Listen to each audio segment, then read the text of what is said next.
Hello everyone, कैसे हो आप लोग। तो आज यहाँ पे हम लोग बहुत लंबे टाइम के बाद आज एक वीडियो शूट कर रहे हैं। और ये वीडियो है आपका 10th क्लास का जो 6 चैप्टर है पार्ट 1 का रिफ्लेक्शन ऑफ लाइट। ओके। तो आज के वीडियो में हम लोग आपको बहुत क्लियर तरीके से बताएंगे कि आपका जो रिफ्लेक्शन ऑफ लाइट है ये कैसे काम करता है, और कुछ हम लोग बेसिक रिफ्लेक्शन ऑफ लाइट के बारे में हम लोग बात करेंगे। और ये जो पूरा का पूरा जो रिफ्लेक्शन ऑफ लाइट का पूरा चैप्टर होने वाला है ये 2 से 3 पार्ट में आपको यहाँ पे हमारे यूट्यूब चैनल पे आपको देखने के लिए मिलेगा। फर्स्ट पार्ट के अंदर हम लोग बात करेंगे आपका, अगर आप ग्लास स्लैब वाला एक्सपेरिमेंट अगर आपने सुना होगा उसके बारे में हम बात करेंगे। आपका रिफ्रैक्शन ऑफ लाइट किस तरीके से काम करता है एक ग्लास स्लैब के अंदर। ओके। अलग अलग मीडियम अगर आप चेंज करते हो तो उसके अंदर कैसे काम करता है आपका जो लाइट है। ओके। ये सारी चीजों के बारे में आज हम लोग बहुत डिटेल में यहाँ पे हम लोग चर्चा करने वाले हैं। ओके। तो hello guys, myself Nilesh Prasad. और अगर आप हमारे चैनल पे पहली बार आए हैं तो आपसे हमारा रिक्वेस्ट है कि आप प्लीज हमारे चैनल को सब्सक्राइब करें। यहाँ पे आपको बहुत रियल कंटेंट यहाँ पे आपको मिलने वाले हैं, और बहुत ही प्योर और जो परफेक्ट है साइंस के अंदर वही सारी चीजें यहाँ पे आपको पढ़ाई जाएगी। ओके। तो हम लोग स्टार्ट करते हैं कि रिफ्रैक्शन ऑफ लाइट आपका होता क्या है। सबसे पहले आपको, अगर आप कभी भी रिफ्लेक्शन ऑफ लाइट अगर आप पढ़ते हो तो सबसे पहले आपको जानना होता है लाइट के बारे में। ओके। What is light. अगर आप लाइट के बारे में नहीं जानोगे तो आप बहुत सारी चीजें आपको नहीं पता चलेगी कि लाइट एक्चुअली में काम कैसे करता है। ओके। तो लाइट के लिए अगर आप सबसे पहला अगर आप डेफिनेशन देखते हो, सॉरी, अगर आप लाइट के बारे में अगर आप समझना चाहते हो तो लाइट के बारे में आप समझो कि सपोज मेरे पास यहाँ पे नंबर ऑफ ऑब्जेक्ट है। ओके। यहाँ पे लेता हूं नंबर ऑफ ऑब्जेक्ट। ओके। अगर आप नंबर ऑफ ऑब्जेक्ट में देखोगे तो मेरे पास यहाँ पे मल्टीपल ऑब्जेक्ट है। जैसे मेरे पास अगर एक कार है, ओके, यहाँ पे मेरे पास एक हाउस है, ये मेरे पास ऑब्जेक्ट हैं सारे। ओके। यहाँ पे बहुत सारे लोग खड़े हैं, पीपल खड़े हैं। ओके। ये मेरे पास क्या है, एक पर्टिकुलर ऑब्जेक्ट के एग्जाम्पल है। अगर आपको कोई भी ऑब्जेक्ट को बहुत क्लियर देखना है तो आपको क्या करना होगा, आपको रिक्वायरमेंट होती है लाइट की। और आपका जो लाइट आता है वो कहाँ से आता है, आपके सन से। ओके। अभी यहाँ से जो भी लाइट है जो आपके ऑब्जेक्ट पे गिरने वाली है वो क्या होती है, या तो रिफ्लेक्ट होती है या रिफ्रेक्शन यहाँ पे आपको देखने के लिए मिलता है। सपोज ये लाइट कार पे गिर रही है, यही लाइट आपके हाउस पे भी गिर रही है, और यही लाइट आपके पीपल्स पे भी गिर रही है। ओके। इस तरीके से ये अलग अलग ऑब्जेक्ट पे आपकी लाइट है। जो अर्थ पे जितने भी ऑब्जेक्ट आपको देखने के लिए मिलते हैं सारे के सारे ऑब्जेक्ट के ऊपर लाइट ऐसे ही फॉल करती है। ओके। अगर लाइट ऐसे फॉल कर रही है तो रिफ्रेक्शन का एक नियम होता है, एक लॉ होता है कि अगर आपकी लाइट किसी एक मीडियम से अगर पास हो रही है, ओके, तो वहां मीडियम पे जो भी ऑब्जेक्ट आपको होगा वो ऑब्जेक्ट क्या होगा, आपको बहुत क्लियर आपकी आंखों में दिखाई देगा। ये एक रिफ्लेक्शन का क्या है, लॉ है। करेक्ट। ये रिफ्लेक्शन का लॉ आपको आपके दिमाग में समझ के रखना है। जब हम धीरे धीरे इस चैप्टर में आगे बढ़ेंगे तब आपको बहुत क्लियर तरीके से रिफ्लेक्शन ऑफ लाइट के बारे में और अच्छे से समझने लगेगा। तो अगर आपको कोई भी ऑब्जेक्ट देखना है इस अर्थ के ऊपर तो आपको क्या होती है, वी नीड अ लाइट। अगर आपको लाइट नहीं होगी आपके ऑब्जेक्ट के लिए तो आप कभी भी किसी भी ऑब्जेक्ट को क्लियर तरीके से नहीं देख सकते। ओके। अभी यहाँ पे बहुत से लोगों का ये भी तर्क हो सकता है कि हम नाइट में भी हम ऑब्जेक्ट को बहुत क्लियर तरीके से देख सकते हैं। ओके। या फिर नाइट में भी हम ऑब्जेक्ट को देख सकते हैं। तो वो सारा का सारा जो ऑब्जेक्ट का जो भी विजिबिलिटी होता है वो ड्यू टू लाइट ही होता है, यानी उसके आसपास कोई लाइट होगी। ओके। या फिर मून लाइट होगी, लेकिन बिना लाइट के बिना आप ऑब्जेक्ट को देख नहीं सकते। ये चीजें आपको क्या होगी, दिमाग में आपको क्लियर रखनी होगी। ओके। इसके लिए सबसे पहले आपको कुछ पॉइंट यहाँ पे मैं लिखवा रहा हूँ, आप ये पॉइंट को नोट डाउन करिए और ये आपके पॉइंट बहुत ज्यादा हेल्प होने वाले हैं। ओके। सबसे पहला point, light help us to see everything. Okay.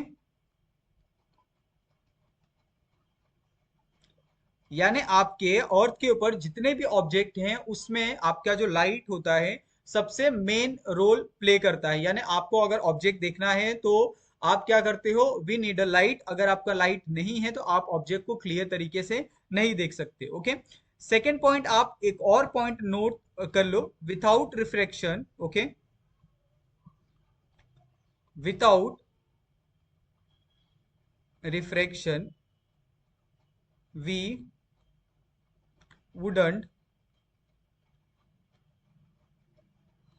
be able to focus light into our retina. Okay, यानी आप बिना रिफ्रेक्शन के आप कभी भी लाइट को फोकस नहीं कर सकते आपके रेटिना में, ये हमारा सेकंड पॉइंट है। ओके, ये आपको दो पॉइंट बहुत क्लियर तरीके से समझ में आ गए होंगे। अभी थोड़ा सा हम अपने रिफ्रेक्शन ऑफ लाइट में हम थोड़ा सा एडवांस जाते हैं। ये एक्चुअली आपको चैप्टर में नहीं है, फिर भी हम थोड़ा सा आपको इसके बारे में बताते हैं कि एक्चुअली में आपका जो रिफ्रेक्शन ऑफ लाइट होता है वो एक्चुअली में कैसे ट्रेवल करता है, लाइट कैसे ट्रेवल करती है, और ये आपको कैसे आपको दिखता है। ओके, क्योंकि ये सारी चीजें आपको यहाँ पे नहीं पढ़नी है, और ये सारी चीजें जब आप नेक्स्ट चैप्टर में जाओगे वहां पे आपको ये पढ़ने के लिए मिलेगी। ओके, लेकिन लेंस वाले चैप्टर में आप पढ़ो, सेवेंथ वाले चैप्टर में पढ़ो, वो अच्छा है। लेकिन उससे पहले आप अगर यहाँ पे भी थोड़ा सा अगर इसके बारे में आप समझ लेते हो कि एक्चुअली में आपका जो लाइट है वो कैसे ट्रैवल करती है, कौन सा मीडियम उसके लिए रिस्पॉन्सिबल होता है, लाइट का क्या किस तरीके से वो एक ऑब्जेक्ट से दूसरे ऑब्जेक्ट तक पहुंचती है, तो वो सारी चीजें आपको थोड़ा सा समझना होगा। ओके, तो यहाँ पे मैं क्या कर रहा हूँ, एक सिंपल सा एक और हेडिंग डाल रहा हूँ। ओके, और ये हेडिंग है आपका लाइट। ओके, अगर आप यहाँ पे लाइट और ये एक हेडिंग देखो तो सबसे पहली चीज अगर आप लाइट के बारे में जानते हो तो लाइट ट्रैवल स्ट्रेट। ओके, जो आपकी लाइट होती है वो हमेशा कैसी होती है, स्ट्रेट लाइन में ट्रैवल करती है, ये सारी चीजें आपको पता है। ओके, लेकिन लाइट का एक और नेचर होता है कि light is a electromagnetic wave. Okay, electromagnetic wave. Light क्या होती है, एक इलेक्ट्रोमैग्नेटिक वेव होती है। वेव कैसा, आप अगर वेव देखोगे तो इस तरीके से आपको कोई भी एक वेव ऐसा देखने के लिए मिलेगा। Okay, correct. तो इस तरीके से जो लाइट होती है आपकी इस तरीके से ही ट्रैवल करती है। ओके, अभी ये लाइट के ट्रैवल को भी समझने के लिए बहुत इंपॉर्टेंट है कि इसको भी आप कैसे समझोगे। आपको अगर ये जो ऊपर वाला सबसे पास दिख रहा है, इस पार्ट को हम लोग क्या बोलते हैं, क्रिस्ट बोलते हैं। ओके, और ये सबसे नीचे वाला जो आपको पार्ट दिख रहा है जहां पे आपका वेव नीचे गया है, उस पार्ट को हम क्या बोलते हैं, ट्रफ बोलते हैं। Okay, TROUGH, correct. ये आपके पास दो पॉइंट यहाँ पे हमारे पास मिल गए हैं। अभी ये दो पॉइंट के बीच का जो डिस्टेंस होता है, यानी एक क्रीस्ट और एक ट्रफ। ओके, इन दोनों के बीच के जो डिस्टेंस होता है, इस पूरे के पूरे डिस्टेंस को हम लोग क्या बोलते हैं, वेवलेंथ। ओके, तो ये चीजें भी आपको क्या करनी है, थोड़ी सी ध्यान में रखनी है। ये आपका distance between the one Crest and one trough is called the wavelength. Okay, तो ये पॉइंट आपको यहाँ पे ध्यान में रखना है। और वेवलेंथ को हम रिप्रेजेंट करते हैं लैम्डा से। ओके, और लैम्डा का साइन है ये यहाँ पे जो मैंने आपको बना के दिया है, वो आपका क्या है, लैम्डा का साइन है। अभी यहाँ पे इलेक्ट्रो का मतलब क्या होता है और आपका मैग्नेटिक का मतलब क्या होता है, ये भी थोड़ा सा मैं यहाँ पे आपको लिख देता हूँ, ताकि अगर आप कभी इसको पढ़ो तो आपको ध्यान में रहे। ओके, इलेक्ट्रो का मतलब होता है आपका इलेक्ट्रिक फील्ड। ओके, यानी आपकी जो लाइट ट्रेवल होती है उसमें आपका इलेक्ट्रिक फील्ड भी बहुत ज्यादा रिस्पॉन्सिबल होता है। और साथ साथ में आपका जो मैग्नेटिक फील्ड होता है, जिसको आप यहाँ पे इलेक्ट्रो मैग्नेटिक करके यहाँ पे आप देख सकते हो, यानी आपका जो मैग्नेटिक फील्ड है वो भी यहाँ पे बहुत ज्यादा रिस्पॉन्सिबल है। ओके, तो ये दोनों फील्ड के बारे में आपको बहुत क्लियर तरीके से यहाँ पे समझ में आ गया होगा कि light is a electromagnetic wave. Okay, distance between the one crest and the one trough is called the wavelength, और वेवलेंथ का साइन है लैम्डा, जिसको यहाँ पे हमने बहुत प्रॉपर तरीके से आपको यहाँ पे बना के दिया है। इसका डेफिनेशन भी आप यहाँ पे लिख सकते हैं कि व्हाट इज वेवलेंथ। तो यहाँ पे मैं आपको वेवलेंथ का भी डेफिनेशन यहाँ पे आपको लिख के दे देता हूँ। Distance between distance between distance between one crest and one trough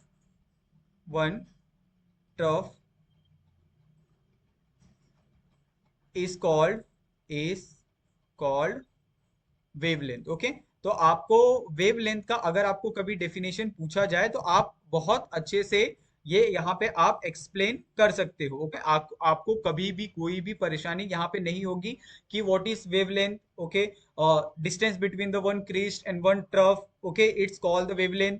और यहाँ पे आप वेवलेंथ को रिप्रेजेंट भी कर सकते हो। अगर आपको वेव बना के दिया जाए और आपको बोला जाए कि रिप्रेजेंट द वेवलेंथ, वेवलेंथ कहाँ पे होता है, तो आप बहुत प्रॉपर तरीके से यहाँ पे आप रिप्रेजेंट करके दिखा भी सकते हो आपके टीचर्स को। ओके, तो यहाँ पे distance between the one crest and one trough is called the wavelength. Okay, और दूसरा चीज यहाँ पे जो वेवलेंथ होता है, इट्स अ वेव। तो ये चीजें भी आपको ध्यान में रखनी है। इट्स अ, ये क्या है, आपका वेव नेचर है। तो इसको भी आपको नहीं भूलना है, क्योंकि हम ये सारा का सारा जो लाइट पढ़ रहे हैं, ये किसके अंदर पढ़ रहे हैं, हम लोग वेव के अंदर पढ़ रहे हैं। ओके, अभी दूसरी चीज की दूसरा एक और टर्म होता है, वो होता है आपका फ्रीक्वेंसी। यानी आपका वेव नेचर क्या होता है, आपके फ्रीक्वेंसी के टोटली अपोजिट होता है। आप अगर इस चीज को यहाँ पे अगर आप क्लियर तरीके से लिख लो तो आपके लिए बहुत अच्छा होगा।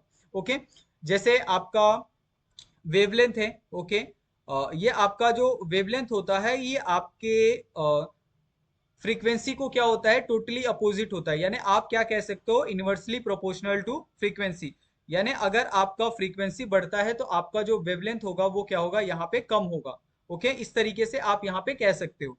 अभी इसका मतलब क्या होता है कि अगर आपका वेवलेंथ कम हो रहा है तो आपकी फ्रीक्वेंसी बढ़ रही है, अगर आपका वेवलेंथ ज्यादा हो रहा है तो फ्रीक्वेंसी कम हो रही है। तो इसका मतलब ये होता है, यहाँ पे थोड़ा सा अगर आप समझो, जैसे अगर मैं यहाँ पे एक वेव बना रहा हूँ। ओके, ये मेरे पास एक नॉर्मल वेव है, करेक्ट। अगर आप एक नॉर्मल वेव को देखोगे तो नॉर्मल वेव में क्या होता है कि ये आपका क्या होता है, क्रिस्ट होता है, करेक्ट। और ये क्या होता है, आपका ट्रफ होता है, ये आपको पता है।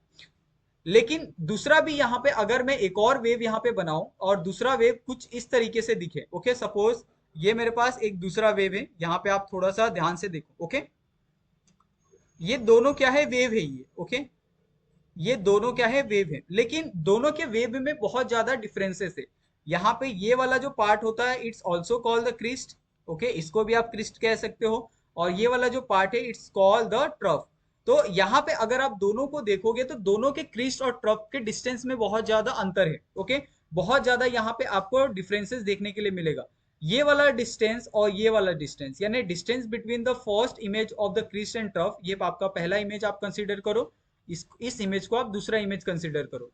अगर आप first image of crest and trough देखोगे, उन दोनों के बीच का जो डिस्टेंस है, it will be more. Okay, लेकिन अगर आप सेकेंड इमेज में देखोगे कि क्रिस्ट और ट्रफ के बीच का जो डिस्टेंस है, it will be very very less. अगर आप यहाँ पे बोलो कि यहाँ पे सपोज 1 मिनट में, ओके, 1 मिनट में आप क्या कर रहे हो, यहाँ पे आप 10 वेव क्या कर रहे हो, कवर कर रहे हो। ओके, 10 वेव लेंथ आप कवर कर रहे हो, करेक्ट। अभी मुझे ये बताओ, क्या 1 मिनट में यहाँ पे भी आप सिर्फ 10 ही वेव कवर करोगे या 10 ही वेव लेंथ कवर करोगे? ऐसा नहीं है। यहाँ पे आपका जो वेव होगा वो अराउंड 50 वेव लेंथ के अराउंड चले जाएगा। ओके, तो ये आपका जो वेव लेंथ का इंक्रीजमेंट हुआ है, ये क्या करता है, रिप्रेजेंट करता है आपके फ्रीक्वेंसी को। इसके लिए यहाँ पे कहा गया है कि सपोज अगर आपके वेवलेंथ का डिस्टेंस बहुत ज्यादा है तो वहां पे आपकी फ्रीक्वेंसी क्या होगी, कम होगी। और अगर आपके वेवलेंथ का डिस्टेंस बहुत कम है तो वहां पे आपकी फ्रीक्वेंसी क्या होगी, बहुत ज्यादा होगी। ओके, तो यही चीजें यहाँ पे मैंने आपको रिप्रेजेंट करके दी है। ओके, तो आई थिंक मेरे हिसाब से आपको अभी फ्रीक्वेंसी और वेव लेंथ में आगे कभी भी कोई भी प्रॉब्लम नहीं आना चाहिए। ओके, उसके बाद कुछ पॉइंट है लाइट के रिगार्डिंग, वो सारी चीजें यहाँ पे आप लिख लो। Okay, light light always light always travel in a straight line. Okay, light always travel in a straight line. This property of light is called rectilinear propagation. Okay, rectilinear propagation.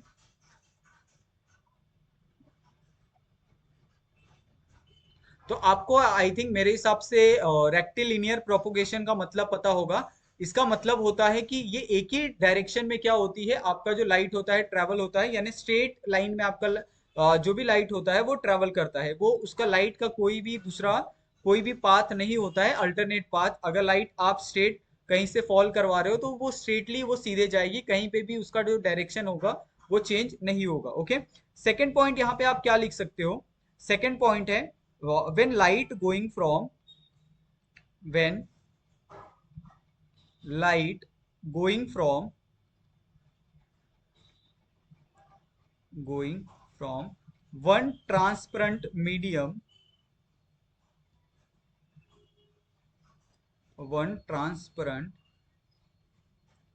medium to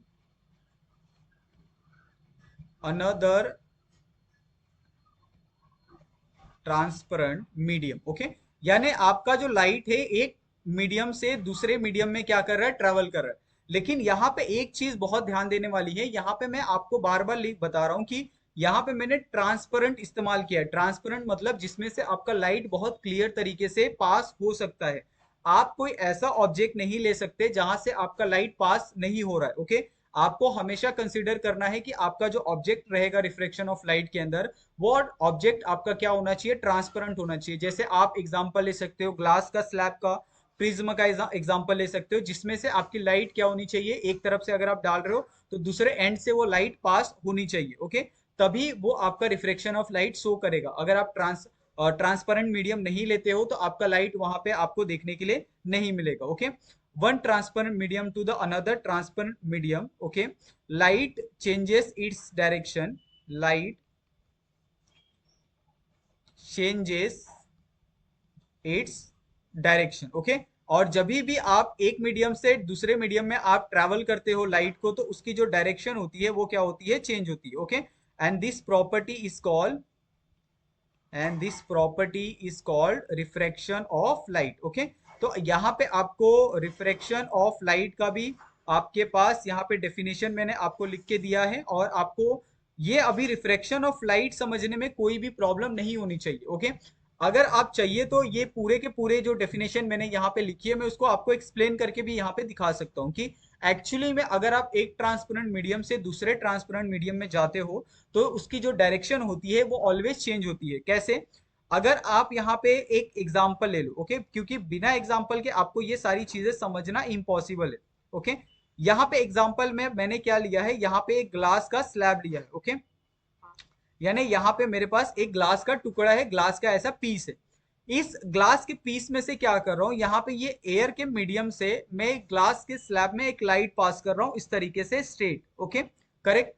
अभी ये मुझे बताओ, जब light यहाँ पे fall करेगी, okay, तो इस लाइन के ऊपर मैं क्या कर रहा हूँ, एक परपेंडिकुलर ड्रॉ कर रहा हूँ, ताकि अगर कुछ भी यहाँ पे इंसिडेंट होता है, रिफ्रैक्शन होता है, रिफ्लेक्शन होता है, या कहीं यहाँ से लाइट थोड़ी सी भी चेंज होती है, तो आपको उसका डायरेक्शन समझने में बहुत ज्यादा हेल्प होगी। करेक्ट।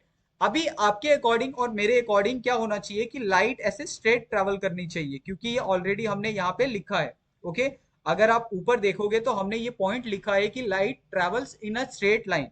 ओके, लेकिन कभी भी रिफ्रैक्शन ऑफ लाइट के कॉन्सेप्ट में आपका जो लाइट होता है वो स्ट्रेट ट्रेवल नहीं करता, क्योंकि वहां पे क्या होता है कि मीडियम आप चेंज कर रहे हो। ओके, यहाँ पे मीडियम क्या है, एयर है। एयर से जैसे ही आप ग्लास में आओगे, ओके, एयर से जैसे ही आप ग्लास में आओगे आपका मीडियम क्या हो जाएगा, चेंज हो जाएगा। जो एयर होता है वो आपका क्या होता है, रेयरर मीडियम होता है, और आपका ग्लास क्या होता है, थोड़ा सा डेंसर मीडियम होता है। ओके, तो एयर से अगर आप डेंसर मीडियम में आओगे तो आपका जो एंगल का डिविएशन है वो आपको यहाँ पे देखने के लिए मिलेगा, और जो आपका एंगल फॉर्म होगा एक्चुअली में आपका एंगल कुछ इस तरीके से आपको फॉर्म होता हुआ दिखेगा। ओके, तो ये आपका क्या हो गया, ग्लास स्लैब यहाँ पे खत्म हो गया। करेक्ट। और ग्लास स्लैब से जब ये बाहर निकलेगा तो आपका जो एंगल होगा ऐसे आपका एक पैरेलली क्या करेगा, जो एक रियल इमेज आपका जहाँ पे फॉर्म होना चाहिए उसके पैरेलली एक क्या होगा, ऑब्जेक्ट यहाँ पे आपका फॉर्म होगा। ओके, तो ये किस तरीके से यहाँ पे पूरा जो एक्सपेरिमेंट है ये आपको यहाँ पे देखने के लिए मिल रहा है। आपको क्या करना है, एक ग्लास का पीस लेना है, ग्लास का एक स्लैब लेना है, ग्लास का एक टुकड़ा लेना है।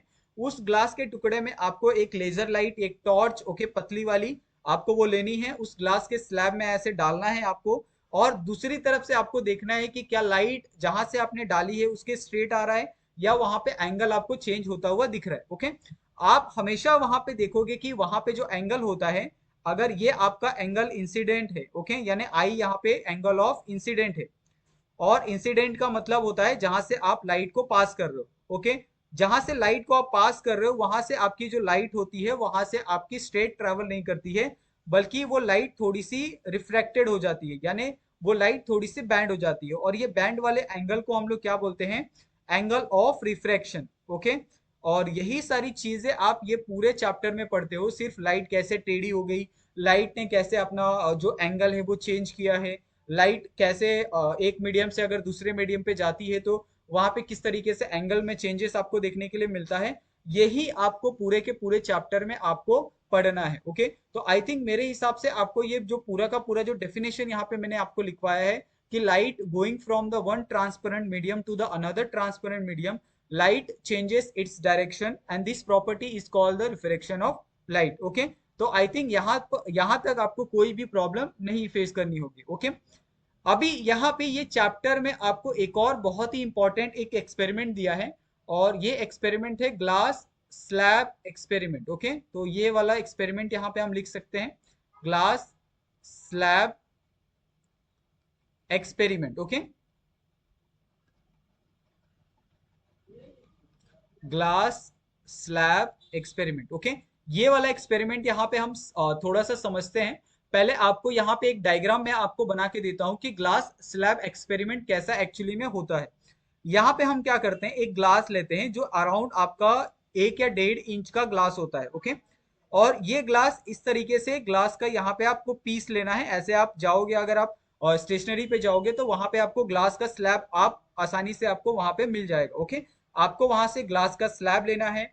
उसके ऊपर क्या करना है, एक अगर आप मीडियम अगर आप देखोगे तो ये आपका एक मीडियम हो गया जिसको आपने क्या बोला, ग्लास मीडियम बोला। ओके, ये आपका एक सेकंड मीडियम हो गया। सेकंड मीडियम को हम क्या करते हैं, डेंसर नाम दे देते हैं। ओके, यानी यहाँ पे जो मॉलिक्यूल्स है बहुत ज्यादा पास पास में है, इसकी वजह से हमने क्या किया है, इस मीडियम को डेंसर मीडियम कहा है। दूसरा है आपका यहाँ पे रेयरर मीडियम, और रेयरर मीडियम के लिए ऑफकोर्स आप क्या यूज करने वाले हो, यहाँ पे एयर। ओके, यानी आप क्या कर रहे हो, आपके एयर से आपके ग्लास स्लैब में एक लाइट आप पास करने वाले हो। ओके, सपोज यहां से मैंने क्या किया, एक लाइट यहाँ पे पास किया, ये रहा मेरा लाइट। ओके, थोड़ा सा इसमें हम क्या करते हैं, थोड़ा सा चेंजेस करते हैं, ये लाइट थोड़ा सा और बेंड करते हैं। ओके, सपोज यहाँ पे मैंने क्या किया, एक लाइट यहाँ पे पास किया। ओके, अभी ये लाइट क्या होना चाहिए, मेरे अकॉर्डिंग एकदम स्ट्रेट ट्रेवल करना चाहिए। करेक्ट, यहाँ पे ये लाइट का डायरेक्शन क्या होना चाहिए, यहाँ पे ये आना चाहिए, और यहाँ पे आके इमेज क्या होना चाहिए, फॉर्म होना चाहिए। ओके, लेकिन क्या होता है कि जब आपका लाइट ट्रेवल कर रहा है ना, अगर एक मीडियम से दूसरे मीडियम पे, तो वो थोड़ा सा क्या करता है, अपने एंगल को ऐसे चेंज करता है। ओके, और एंगल चेंज करके क्या होता है कि यहाँ पे जहां पे इमेज आपका फॉर्म होना चाहिए उससे थोड़ा सा दूर आपका एक इमेज क्या होता है, फॉर्म होता है, थोड़ा सा पास या थोड़ा सा दूर। एग्जैक्ट जहां पे आपको इमेज फॉर्म होना चाहिए वहां पे आपको ये इमेज देखने के लिए नहीं मिलता है। ओके, और जहां से आपका ये लाइट आ रहा है उस रेस को हम लोग क्या बोलते हैं, इंसिडेंट रे बोलते हैं। ये आप पॉइंट यहाँ पे लिख सकते हो।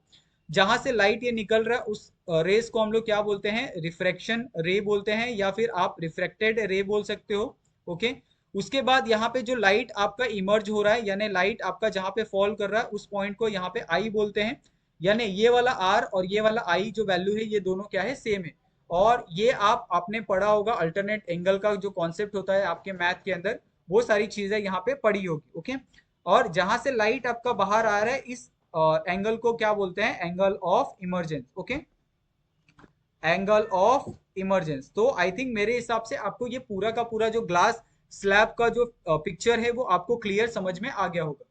अगर आपको पिक्चर समझ में नहीं आ रहा है तो आप पेज नंबर 73 74 पे आप देख सकते हैं, आपके टेक्स्ट बुक के अंदर आपको बहुत क्लियर तरीके से वहां पे ग्लास स्लैब एक्सपेरिमेंट का पिक्चर वहां पे आपको दिया होगा। ओके, और वही आपको क्या करना है, इमेज को रेफर करना है। अगर वही इमेज अगर आप रेफर करते हो तो आपको पूरा का पूरा जो एक्सपेरिमेंट है बहुत क्लियर तरीके से यहाँ पे समझ में आएगा। ओके, अभी यहाँ पे कुछ इसके जो पॉइंट है वो हम यहाँ पे लिख लेते हैं। जैसे आपका आई क्या होता है, आई होता है आपका angle of incident. Okay, angle of incident.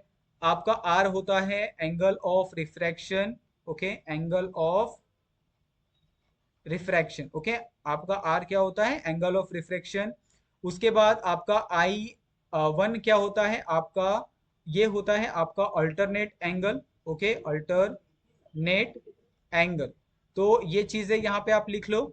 उसके बाद दूसरा है ई, तो ई क्या होता है आपका angle of emergence. Okay, angle of emergence.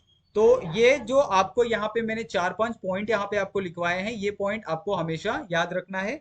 Okay, ये पॉइंट को आपको भूलना नहीं है। दूसरा एक और चीज होता है कि अगर आप यहाँ पे रियल इमेज और आपका जो क्या बोलते हैं, एक तरह से ओरिजिनल पाथ हो गया, अगर आप ये दोनों के बीच का जो डिस्टेंस अगर आप यहाँ पे देख रहे हो, तो ये दोनों के बीच के जो डिस्टेंस होता है, इस डिस्टेंस को हम लोग क्या बोलते हैं, लैटरल शिफ्ट। ओके, तो ये पॉइंट भी आपको क्या करना है, यहाँ पे ध्यान में रखना है, ताकि अगर आप कभी एग्जाम में अगर आप लिखो ऐसे क्वेश्चन को, तो आप सारी चीजों को बहुत प्रॉपर तरीके से इंडिकेट करो। ओके, ये आपको समझ में आ गया। अभी यहाँ पे मैं आपको क्या कर रहा हूँ, ये पूरा का पूरा जो डायग्राम है वो आपको बहुत प्रॉपर तरीके से यहाँ पे एक्सप्लेन करके, और इसके सारे के सारे जो पॉइंट्स होते हैं वो आपको यहाँ पे लिखवा के आपको दे रहा हूँ। ओके, तो सबसे पहला यहाँ पे अगर आप देखोगे, तो जो आपका इंसिडेंट रे है, ओके, इंसिडेंट रे है, चाहे आपका रिफ्रैक्टेड रे है, okay, incident ray, refracted ray are present on opposite side of the normal. Okay, यहाँ पे अगर आप देखोगे कि जो आपका इंसिडेंट रे है या फिर जो आपका रिफ्लेक्टेड रे है, ये पूरी तरह से आपके जो ओरिजिनल या फिर जो आपका नॉर्मल इमेज है जहां पे ये फॉर्म होना चाहिए, उससे पूरी तरह से क्या है, दूर है। ओके, ये पहला पॉइंट है। दूसरा पॉइंट यहाँ पे आप ये लिख सकते हैं कि all the all the three rays, okay, चाहे आपका इंसिडेंट रे हो, इंसिडेंट, ओके, दूसरा है आपका यहाँ पे refracted, okay, and normal, okay, normal rays, okay, all are in same plane, all are in same plane. Okay, यानी ये पूरा का पूरा जो एक्सपेरिमेंट हो रहा है, वो पूरा का पूरा एक्सपेरिमेंट कहाँ हो रहा है, आपके एक ही प्लेन में यहाँ पे हो रहा है। ओके, अभी इस पे इसको अगर आपको कभी इसके ऊपर अगर क्वेश्चन आ जाता है, कभी कभी आपको पूछा जाता है इसके ऊपर क्वेश्चन, तो आपके पास एक फॉर्मूला होता है ये सेम एक्सपेरिमेंट के ऊपर। ओके, ग्लास स्लैब एक्सपेरिमेंट के ऊपर आपके पास एक फॉर्मूला होता है जहां पे आपका एंगल ऑफ इंसिडेंट कभी कभी आपको निकालने के लिए कहा जाता है, या एंगल ऑफ रिफ्लेक्शन आपको निकालने के लिए कहा जाता है। ओके, और ये जो पूरा का पूरा जो एक्सपेरिमेंट है, और ये पूरा का पूरा जो एक्सपेरिमेंट के थ्रू जो आपने फॉर्मूला यहाँ पे निकाला है, और ये जो फॉर्मूला है, ये फॉर्मूला है आपका स्नेल्स लॉ का। ओके, अभी स्नेल्स लॉ का जो फॉर्मूला है वो एक्चुअली में क्या है, ये थोड़ा सा यहाँ पे हम लिखते हैं। ओके, और स्नेल्स लॉ का क्या फॉर्मूला है कि आपका जो साइन आई होता है और आपका जो साइन आर होता है, ओके, ये क्या होता है, इसकी जो वैल्यू होती है वो कांस्टेंट होती है, यानी इसके वैल्यू के अंदर कोई भी चेंजेस आपको देखने के लिए नहीं मिलते हैं, और इसको आप रिप्रेजेंट करते हो एन से। ओके, स्मॉल एन से। ओके, ये हमेशा आपको क्या करना है, ध्यान में रखना है। और जो यहाँ पे एन होता है, ये एन क्या होता है, आपका रिफ्रैक्टिव इंडेक्स होता है। ये चीज आपको क्या करनी है, ध्यान में रखनी है। तो एन को किससे आप रिप्रेजेंट करते हो, एन को रिप्रेजेंट करते हो आप रिफ्रैक्टिव इंडेक्स से। ओके, अभी रिफ्रैक्टिव इंडेक्स का यहाँ पे मैं क्या करता हूँ, आपको एक डेफिनेशन भी लिख के दे देता हूँ, ताकि आपको बहुत क्लियर तरीके से यहाँ पे आपको समझ में आ जाए कि what is refractive index. Okay, तो इसका डेफिनेशन है the refractive index the refractive index of the second medium of the second medium with respect to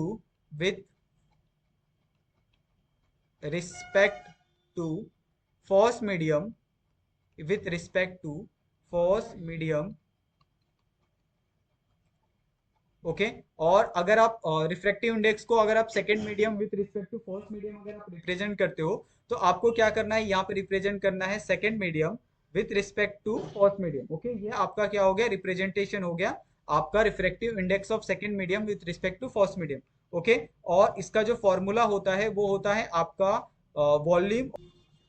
तो यहाँ पे जो फॉर्मूला है वो फॉर्मूला क्या है, आपका refractive index of second medium with respect to first medium.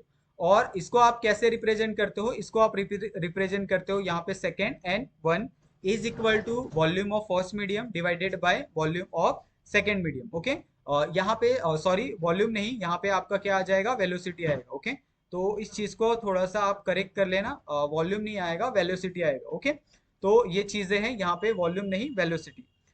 Okay, तो ये आई थिंक मेरे हिसाब से आपको बहुत क्लियर तरीके से यहाँ पे समझ में आ गया होगा। ओके, अगर आप इसके अंदर एक और टर्म अगर आप समझना चाहते हो तो कुछ एग्जांपल यहाँ पे मैं आपको दिख रहा हूँ दे रहा हूँ, आप सिर्फ क्या करो, सबसे पहले उनके जो रिफ्रैक्टिव इंडेक्स है वो आप क्या करो, यहाँ पे आप लिख के रखो। ओके, जैसे refractive index of water. Okay, refractive index of refractive index of water. Okay, तो रिफ्रैक्टिव इंडेक्स ऑफ वाटर कितना होता है आपका 1.33, और रिफ्रैक्टिव इंडेक्स ऑफ ग्लास ये कितना होता है आपका 1.50। Okay, refractive index of diamond कितना होता है आपका, ये होता है 2.42।